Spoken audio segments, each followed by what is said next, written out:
Teman-teman pasti sudah tidak asing lagi jika mendengar kata satelit.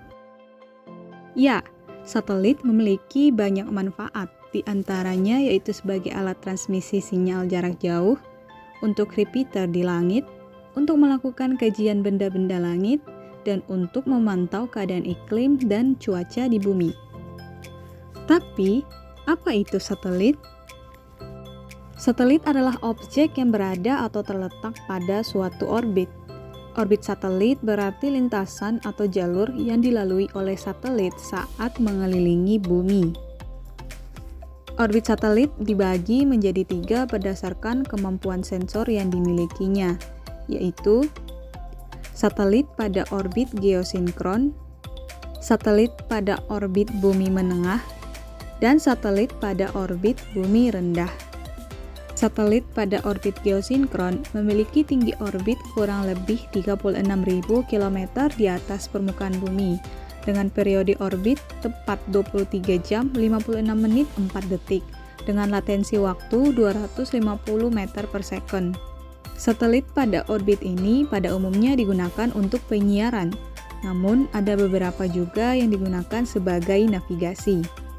Contoh satelit pada orbit geosinkron adalah Telkom 4, Nusantara 1, dan Palapa D.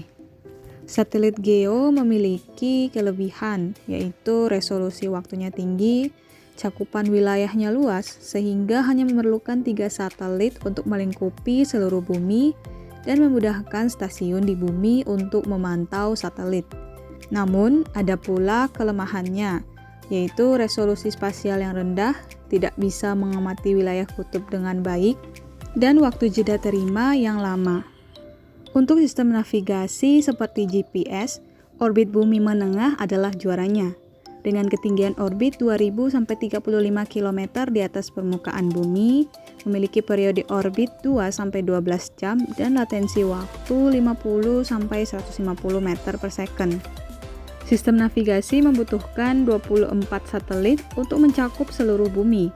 Contoh satelit di orbit MEO yaitu Odyssey dan Telstar. Orbit bumi rendah berada pada ketinggian 500-200 km di atas permukaan bumi dengan periode orbit 1,5 jam dan latensi waktu 20-49 meter per second. Contoh satelit ini adalah Iridium dan Globalstar.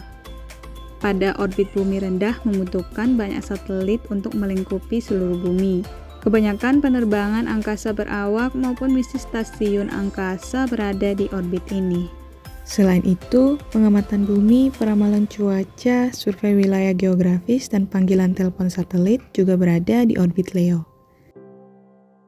Sekian penjelasan tentang satelit dan orbitnya. Terima kasih, semoga bermanfaat.